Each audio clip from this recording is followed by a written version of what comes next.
Meron akong kasama ngayon, si Carl. So si Carl is kasama ko factory worker. Das nauna ako sa kanya. Dumating sila noong 2023. So ako 2022, sila 2023. So magwa 1 year pa lang sila dito sa Taiwan. So ngayon, random talks lang tayo. So hindi ko alam if ano yung ma-come up sa magiging pag-usapan namin with regards dito sa Taiwan. Anong lugar mo sa Pinas? Sa Pasay. Taga Pasay. Para pa dun sa ano, ayos ka rin eh. Ilang taon ka na? 28 na ako. 28. Dito na ako nag-28. Oh, kaka-birthday mo lang nung November pa. Ano, kung bakit ka nag-abroad, bakit ka nag-Taiwan, or ano yung parang motivation mo Drive bakit ko? Taiwan? Oh. Eh, mas malaki yung sahod dito sa Pinas. Pang ano lang, para mas mabilis makakuha ng Anong course mo sa Pinas? Ha? Anong course mo sa Pinas? Tinapos ko, engineering. Engineering. Hindi ko rin nagamit. Kung nagkapagtrabaho ka? As engineer? Oo. Pero anong mga trabaho mo sa Pinas? Nag-call center ako. Call center ka din? Anong company? Sa Amazon. Amazon? Night shift ka? Day shift. Night shift din ako. Magkano sinasahod mo dun? Nebe. Sa Navy, isang buwan? Pwede ata. Oh, late na. Pero Okay, yung una kong company sa Pampanga. Nakalimutan ko. Call center din? Pampanga? Yeah. Ano lang, 2 months lang ako. Ilang buwan yung process mo pagpunta dito sa Taiwan? Since nung tinawagan ako, mga 2 months, yung process na namin, the rush na. 2 months? Pero kompleto ka na sa requirements nun? Oo. Although, di ba, kasi dati, okay naman na kami kasi nagka-problema lang sa loob. Tapos tinawagan na lang kami ni Mama. Kaya lang nilipat no? Tapos no, tinawagan kami, process namin, malapit ng 2 months. Okay. Mabilis lang, 2 months? Sa amin yan, 9 months yan. Mabilis ang kanila, 2 months. Narinig ba tayo dyan? Oo. Pero yung pag... So, continue tayo sa usapan namin. Ito pala guys, burger. Parang mura lang to. Pati almost ano lang to. Pero masarap siya. Ano? So, sa Burger King.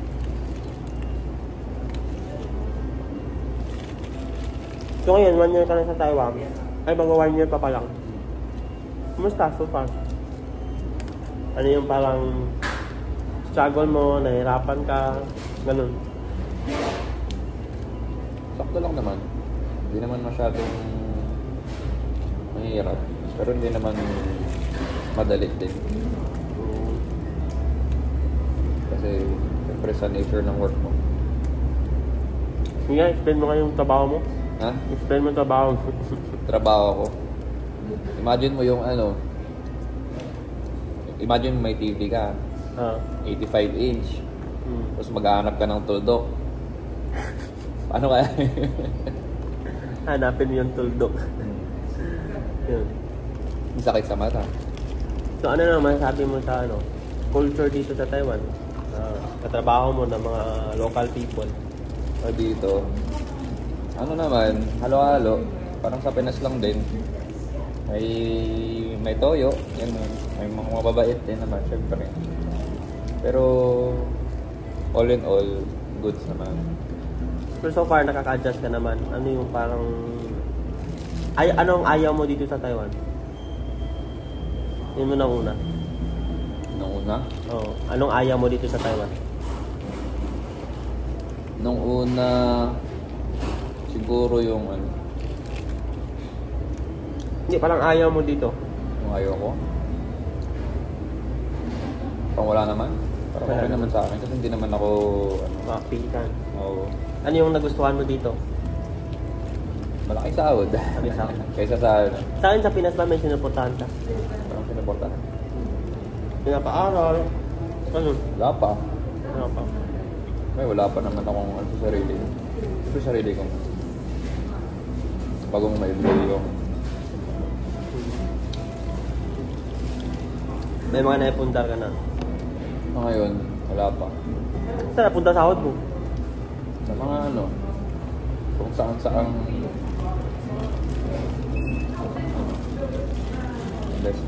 Basta ang investment. Mahilig ka din sa investments. Meron ka din nun. Oo. Ano yun? Insurance. Kailangan yun. Insurance. Insurance, kailangan yun. Sa bahay din. Anong balak mo dito sa Taiwan? Dito ka na sa Taiwan? Or na mag-iipon lang talaga. Or pag kailangan dapat makagawa ka ng parang passive na tama bang word na passive income? Hindi naman din. Ano ba yung tamang Passive word? income. Hindi eh. Financially stable. Oo. Ang ganun bagay ba? Pero as a, ikaw, as a bachelor, ano yung mga plans mo? Ano yung feeling pala na dito ka na sa Taiwan? Ganun. Naninibago ka naman. Siyempre, umpisa kasi yung pinanggalingan mo iba dito. Pero halos yung kasamin naman. Ay, same lang din yung oras. Halos. Same lang talaga. Ang kaibahan lang, malamig dito sa Taiwan. Tapos pabago-bago yung panahon.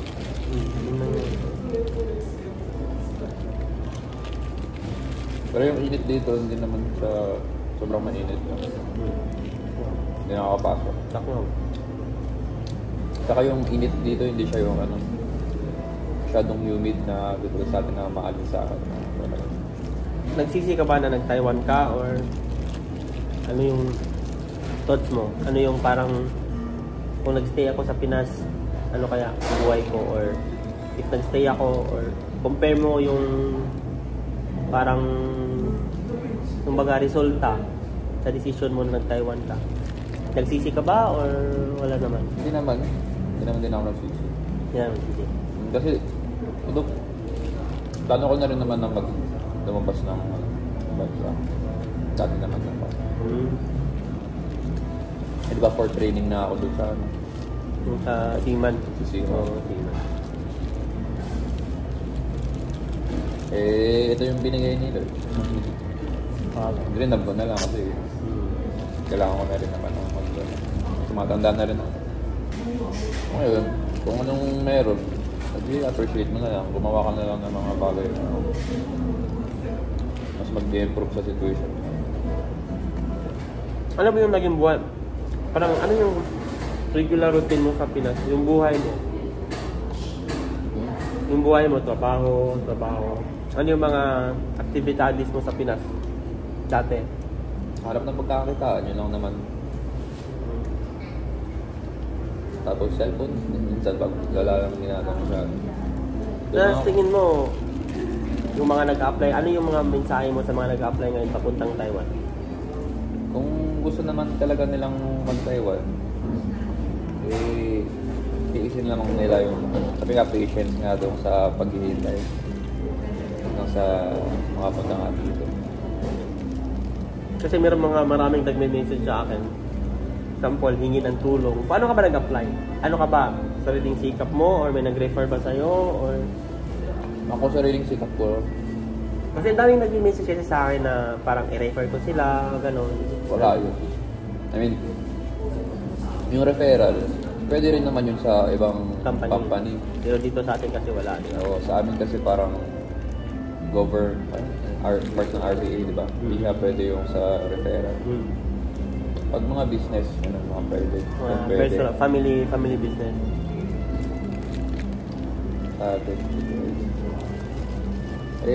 Sikap lang, wala namang mangyayari kapag wala. Kahit sabihin mong refer ka, kung wala rin naman gagawin. Kasi mag-start din naman sa'yo yun eh. Hindi naman ako. Sinerge ko lahat ng pwedeng applyan na company. Tapos kung ano yung malapit sa akin, yung muna yung puntahan ko. Facebook, nag-Facebook ka, YouTube. Tama yun, kung anong mas malapit. Tapos hindi naman ako nag-send online. Walk-in ka lahat? Walk-in lahat. Walk-in ka lahat. Tapos yung interview mo? Interview ko, yun lang, ito ang ano lang. MIP lang? Kasi yung ibang company, doon pinuntahan ko, may interview na naman. Kaso yung iba medyo shady. Tapos mayroong placement fee. Medyo alangay ako dun sa interviewer. Sa tao dun sa agency. Hindi ko tinuloy. Tapos yung iba, sa ano naman, sa KYEC. KYEC na company? Oo, company. Ay, saan ba yun? Ayun, ako po. KYEC. Pagpunta ko doon, mag-inquire lang sana ako. Eh, actually may nag-interview na. Eh, nangyayari doon, gulat ako, ganun pala yung ginagawa ko. Eh, exam na ako. So, pagka-exam ko, okay lang naman. Isa lang ang mali ko. So, for ano yun? For factory. Ganun. Yung a-apply ako sana. Pero, meron ko na for mga engineer. Ganun. Idea. Ayun. Ano problema? Hindi mo sa problema. Eh, okay naman na daw. Tatawag na lang daw. Kaso hindi naman ako nag-follow up kasi baka yun yung mali ko din. Kasi hindi ako nag-follow up. So, importante yung follow up talaga, no? Sa pag-apply. Kasi inaasahan ko para mag-chat lang sila. Eh, wala. Talagang talaga. Eh, hindi na rin ako bumalik. Kasi, parang...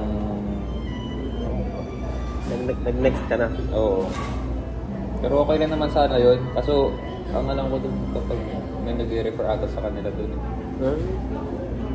Kasi halos lahat silang magkabatch ata dun. Nakaputi sila. Ikaw walk-in lang? Walk-in lang. Tapang ko. Dire-dire ako.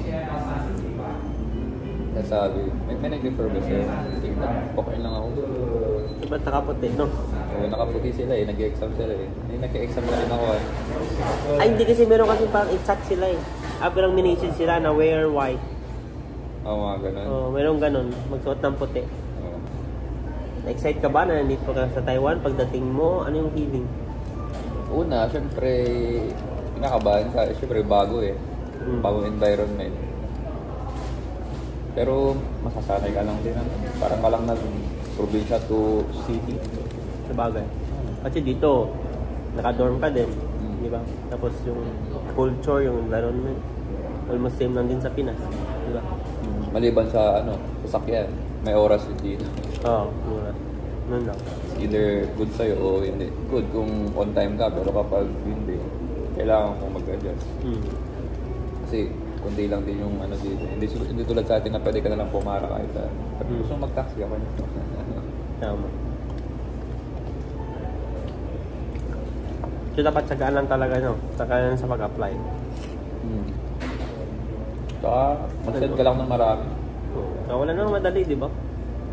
Hindi, madali lang naman talaga. Nagdadaanan mo naman yun. Di ba?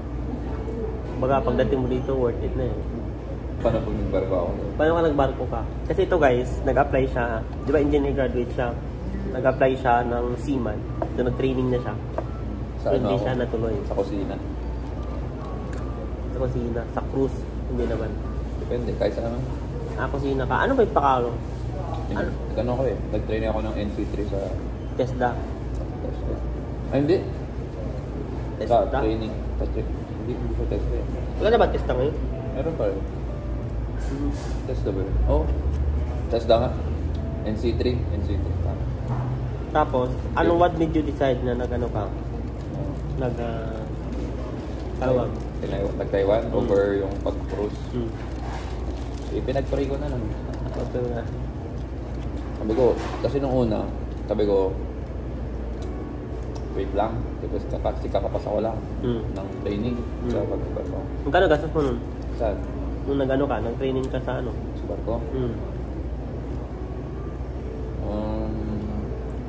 Lahat ng trainings kasama ng mga BT, gano'n, mga safety. Abot atin ng 7 to 8, gano'n. Yung sa TESDA, libre naman yung sa NC3. So yun. Eh, pagkatapos ko nga mag-training, wait muna sabi ko kung anong gusto ko ng build nila. Yun, kaya na tumating yung Taiwan opportunity. Sabi ko, bigyan ko ng sign, gagawin ko. Eh, paglabas ko ng simbahan, kita ko, agency ng Taiwan. Ha? Agency ng Taiwan. Dito pala yun, sabi ko gano'n. Ayan, nagpaparamdam na. Anong gagawin ko? Anong agency nakita mo? Doon sa ano eh. Ano ba yun? Hindi siya MIP pa. Hindi. iba na. Kasi tumawag na siya ni MIP nung nung pagtapat ako. Tapos, sabi ko, wait lang. Tapos pumunta akong simbahan na. Tapos pinag-pray kung ako anong gagawin. Ayun yun. Nang tuloy-tuloy na. Na una, wala na daw bakante. Sinat ko si ng bakante. Sabi ko gano'n. Parang puno na.